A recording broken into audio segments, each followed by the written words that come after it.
दोस्तों, mutual fund में investment करने के मेनली दो तरीके हैं। Number 1 SIP, number 2 lump sum. अब आपके मन में यह सवाल हो सकता है कि दोनों में से बेहतर कौन सा रिटर्न देगा, तो आज हम डिटेल में इस वीडियो में बात करेंगे और साथ ही साथ दोनों का कंपैरिजन भी देखेंगे, कैलकुलेशन भी देखेंगे कि दोनों में से ज्यादा रिटर्न कौन देता है, आपके लिए दोनों में से बेहतर कौन सा हो सकता है और आपको दोनों में से किस में इन्वेस्टमेंट करना चाहिए। कंप्लीट इंफॉर्मेशन इस वीडियो में इन दोनों के कंपैरिजन के साथ साथ मिलने वाला है। तो चलिए सबसे पहले हम कैलकुलेशन देखते हैं, उसके बाद हम आगे और डिटेल्स में इसके बारे में बात करेंगे। तो कैलकुलेशन देखने के लिए हमने एक 10 साल का ड्यूरेशन लिया है और 10 साल का ड्यूरेशन हम देखेंगे एसआईपी का भी और हम देखेंगे लमसम का भी। तो सबसे पहले हम एसआईपी का देखते हैं। 1000 रुपए पर मंथ का एसआईपी हम लेकर के चल रहे हैं। रिटर्न हम 12% लेकर के चलेंगे और ड्यूरेशन 10 ईयर्स रहेगा। इन्फ्लेशन हम 5% एडजस्टमेंट करने के बाद भी हम वैल्यू देखेंगे। यहां पर आपको ईयर्स देखने को मिलेगा जो कि कंप्लीट 10 ईयर्स का है। अमाउंट आपको देखने को मिलेगा पर मंथ कितना होने वाला है एसआईपी, टोटल इन्वेस्टमेंट कितना होने वाला है ईयरली ये आपको देखने को मिलेगा, रिटर्न अमाउंट कितना बनेगा ये देखने को मिलेगा, टोटल यानी कि इन्वेस्टमेंट प्लस रिटर्न दोनों मिलाकर के कितना होगा और इन्फ्लेशन एडजस्टमेंट करने के बाद क्या वैल्यू रहेगा ये आपको डिटेल देखने को मिलेगा। तो ये पहला जो कैलकुलेशन है दरअसल ये एसआईपी का कैलकुलेशन है। तो पहले एसआईपी का देखते हैं, उसके बाद हम लमसम का कैलकुलेशन देखेंगे। तो देखिए पहले साल में अगर हम 1000 रुपए महीने का एसआईपी करते हैं तो एक साल में 12000 रुपए का हमारा इन्वेस्टमेंट होता है। रिटर्न की बात करें तो एक साल में हमें 809 रुपए का रिटर्न बनता है। टोटल अमाउंट 12809 रुपए बन जाता है और इस टोटल अमाउंट का वैल्यू अगर एक साल बाद हम देखें तो इन्फ्लेशन एडजस्टमेंट करने के बाद 12199 रुपए रह जाएगा। ये तो हमने देखा पहले साल का। अब आइए पांचवें साल का कैलकुलेशन देखते हैं। पांचवें साल में अगर आप देखेंगे तो 1000 रुपए का एसआईपी कंटिन्यू है। 5 साल में 12-25-60 यानी कि 60,000 रुपए का इन्वेस्टमेंट हो चुका है। इस पर आपको रिटर्न मिलता है 22,486 रुपए। टोटल अमाउंट आपका बन जाता है 82,486 रुपए और इन्फ्लेशन एडजस्टमेंट करने के बाद टोटल अमाउंट का वैल्यू 5 साल बाद रह जाता है 64,950 रुपए। अब आइए 10वां साल देखते हैं। तो 10वां साल भी 1000 रुपए का एसआईपी कंटिन्यू है। टोटल अमाउंट 1,20,000 रुपए का इन्वेस्टमेंट 10 साल में हो चुका है और इस पर आपको रिटर्न मिलता है 1,12,000। ये कहिए तो आपके इन्वेस्टमेंट से थोड़ा ही कम आपको रिटर्न देखने को मिलता है, ये कहिए तो लगभग बराबर। आपका टोटल अमाउंट जो बन जाता है वो 2,32,339 रुपए बन जाता है, जो कि आपके इन्वेस्टमेंट का लगभग डबल कह सकते हैं कि आपका यहां पे कॉर्पस तैयार हो गया 10 साल में। यानी कि एसआईपी ने 10 साल में आपका इन्वेस्टमेंट का डबल कॉर्पस तैयार करके देने का काम किया है। लेकिन इन्फ्लेशन एडजस्टमेंट करने के बाद टोटल अमाउंट का वैल्यू 10 साल बाद देखेंगे तो 1,43,419 रुपए रह जाता है। ये हमने देखा 10 सालों का कैलकुलेशन एसआईपी का, जो कि मात्र 1000 रुपए महीने का है। अब ये जो टोटल इन्वेस्टमेंट 10 साल में जो होता है 1000 रुपए एसआईपी कर करके वो 1,20,000 रुपए का होता है। यानी कि 1,20,000 पैसे 10 साल में 1000 रुपए कर करके एसआईपी में डाले जाते हैं, एसआईपी में जमा किए जाते हैं। अब इसी 1,20,000 रुपए का हम लमसम अमाउंट में इन्वेस्टमेंट करके हम वैल्यू निकालेंगे, ठीक है। तभी बराबर होगा ना कि भाई एसआईपी में भी हमने 1,20,000 रुपए 10 साल में जमा कर दिया और 1,20,000 रुपए अगर हम लमसम में भी जमा कर दे तो टोटल कितना वैल्यू 10 साल बाद बनेगा, तो ये हम अभी देखेंगे कैलकुलेशन। तो नीचे हमने लमसम का डेटा यहां पे तैयार करके रखा हुआ है। ये लमसम का कैलकुलेशन है। लमसम अमाउंट हम सेम वही ले लेंगे 1,20,000 रुपया, जो कि एसआईपी में 10 सालों में टोटल अमाउंट जमा हुआ है 1000 रुपए महीने के एसआईपी से। तो 1,20,000 रुपए लमसम है। रिटर्न भी हम सेम वही लेकर के चलेंगे जो एसआईपी में 12% का हम लेकर के चले थे।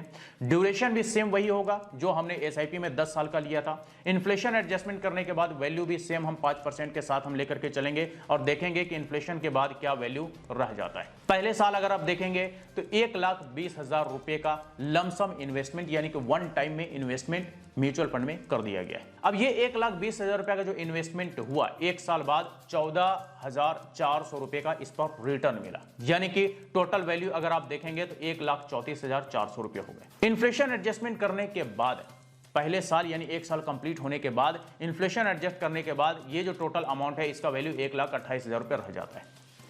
अब आइए पांचवें साल। तो चूंकि 1,20,000 रुपए वन टाइम में इन्वेस्टमेंट है तो बार बार तो कुछ करना है नहीं इन्वेस्टमेंट में, वन टाइम जो चल रहा है बस उस पर हर साल का रिटर्न बनता जा रहा है। तो पांचवा साल जो रिटर्न मिला वो मिला 22,658 रुपए। यानी कि टोटल यहां पे वैल्यू बन गया 2,11,418 रुपए 481 रुपए। यानी कि आप कहिए तो 5 साल में आपके पैसे लगभग डबल हो गए और आपका ये जो टोटल वैल्यू है इसका इन्फ्लेशन एडजस्टमेंट करने के बाद वैल्यू देखेंगे तो 1,66,000 रुपये वैल्यू रह जाता है।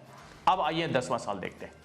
10वां साल आप देखेंगे तो चूंकि लमसम इन्वेस्टमेंट शुरू में हो चुका है, इस पर सिर्फ 10वां साल जो रिटर्न बनता है वो 39,932 रुपये बनता है। टोटल जो आपका वैल्यू बन जाता है वो 3,72,702 रुपये बन जाता है और इन्फ्लेशन एडजस्टमेंट करने के बाद टोटल अमाउंट का वैल्यू जो है 10 साल बाद 2,30,000 के बराबर रह जाता है। ठीक है, तो ये हमने लमसम का भी कैलकुलेशन देख लिया। अब चलिए कंपेयर कर लेते हैं कि एसआईपी का रिटर्न और लमसम का रिटर्न कितना कितना हुआ और दोनों में ज्यादा रिटर्न देने का काम किसने किया। तो देखिए कि 1,000 रुपए का एसआईपी 10 साल तक चला, 1,20,000 रुपए का टोटल इन्वेस्टमेंट हुआ, तो हमारा टोटल कॉर्पस तैयार हो गया 10 साल में 2,33,000 रुपए।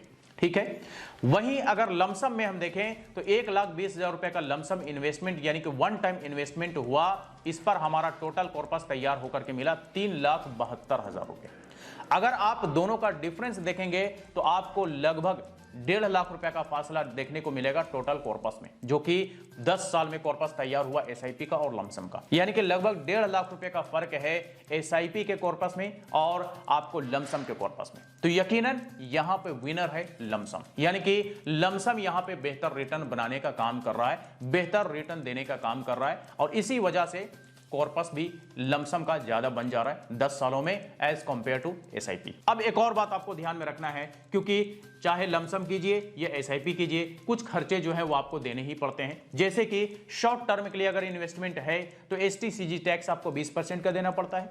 लॉन्ग टर्म के लिए इन्वेस्टमेंट है तो आपको 12.5% का एलटीसीजी टैक्स देना पड़ता है आपके रिटर्न पे, यानी कि कैपिटल गेन पे। लेकिन इसमें एक और कंडीशन है कि अगर आपका 1,25,000 रुपए तक का कैपिटल गेन है तो वो टैक्स से एग्जेम्प्टेड होता है, उससे ऊपर पर आपको टैक्स देना पड़ता है। और कुछ मामूली सा खर्च होता है एक्सपेंस रेशियो के रूप में, जो कि आपको देना पड़ता है और आपको एग्जिट लोड भी देना पड़ता है। कई सारे फंड में नहीं भी देना पड़ता है, लेकिन ये सारा डिटेल आपको आपके फंड के डिस्क्रिप्शन में मिल जाएगा कि किस फंड में कितना एग्जिट लोड और किस में कितना एक्सपेंस रेशियो देना पड़ेगा। तो दरअसल ये हमने यहाँ पे कैलकुलेशन तो देख लिया एसआईपी का और लमसम का भी, दोनों में हमने ये भी देखा कि कौन कितना रिटर्न बना करके दे रहा है और टोटल कॉर्पस 10 सालों में कौन कितना बना करके दे रहा है। जैसा कि हमने यहां पर देखा कि एसआईपी के मुकाबले जो है लमसम विनर है और इसके पीछे वजह भी है, क्योंकि हम एसआईपी में जो शुरुआत करते हैं वह 1,000 रुपए महीने से शुरुआत करते हैं, तो जो शुरुआती दौर में होता है वो कम अमाउंट पे हमें रिटर्न मिल रहा होता है। लेकिन लमसम में चूंकि हम वन टाइम शुरू में ही इन्वेस्टमेंट कर देते हैं तो इसीलिए उस पर हमें पूरे 1 लाख रुपए अगर हम लेके चलते हैं एग्जांपल के तौर पे, या यहां पे हमने 1,20,000 रुपया देखा है तो 1,20,000 रुपया पर ही शुरुआत से हमें रिटर्न देखने को मिल रहा है। तो इसलिए कंपाउंडिंग बहुत तेजी से लमसम में हो रहा है एज कंपेयर टू एसआईपी, इसीलिए एसआईपी के मुकाबले लमसम में बेहतर रिटर्न देखने को मिला। साथ ही साथ लमसम का जो कॉर्पस है वो ज्यादा यहां पे देखने को मिला एज कंपेयर टू एसआईपी। अब आपके मन में यह सवाल आ सकता है कि इन दोनों में से हमारे लिए बेहतर कौन है, हमें किसमें इन्वेस्टमेंट करना चाहिए। तो ये डिपेंड करेगा आपके फाइनेंशियल कंडीशन के ऊपर। अगर आपके पास बड़ा फंड तैयार है, अगर आपके पास लाखों में बैंक बैलेंस है, तब तो आपके लिए लमसम बेहतर है। लेकिन यह आपको ध्यान में रखना पड़ेगा कि मार्केट अगर गिरा हुआ है तब अगर लमसम में इन्वेस्टमेंट करते हैं तो आपको बहुत ज्यादा फायदा फ्यूचर में देखने को मिलेगा, यानी कि लॉन्ग टर्म में देखने को मिलेगा और लॉन्ग टर्म में लमसम आपको एक बड़ा ही बेहतर रिटर्न के साथ साथ एक बड़ा कॉर्पस तैयार करके देने का काम करेगा। लेकिन अगर मान लीजिए किसी के पास बड़ा फंड तैयार नहीं है, लाखों में बैंक बैलेंस नहीं है, जस्ट उनका 10-15,000 20,000 रुपए मंथली का सैलरी आता है, रेगुलर आता है, तो फिर उनके लिए बेहतर होगा एसआईपी, क्योंकि एसआईपी के सिवाय कोई ऑप्शन उनके पास नहीं बचेगा। तो फिर एसआईपी हर महीने थोड़ा थोड़ा करके 1,000, 1,500, 2,000 जितने का सलाहियत हो, जितने का कर सकते हैं वो कर लेंगे। उनका एसआईपी से भी लॉन्ग टर्म में बड़ा फंड तैयार हो जाएगा, लेकिन लमसम के मुकाबले रिटर्न थोड़ा कम देखने को मिलेगा। तो ये सारा कुछ डिपेंड करेगा कि आपका फाइनेंशियल कंडीशन कैसा है, उस पर निर्भर करेगा कि आपके लिए एसआईपी बेहतर है या फिर लमसम बेहतर है। तो देख लीजिए आपके लिए क्या बेहतर है, सारे ऑप्शंस आपके सामने हैं, आपने कैलकुलेशन भी देख लिया कि किसमें कितना रिटर्न मिल रहा है और कौन कितना कॉर्पस तैयार करके देने का काम कर रहा है। तो बस यही कुछ था आज के इस वीडियो में। इससे रिलेटेड अगर फिर भी कोई सवाल हो, क्वेरी हो, तो आप हमें कमेंट करके पूछ सकते हैं। फिर मुलाकात होती है किसी नई वीडियो के साथ, तब तक के लिए बाय बाय।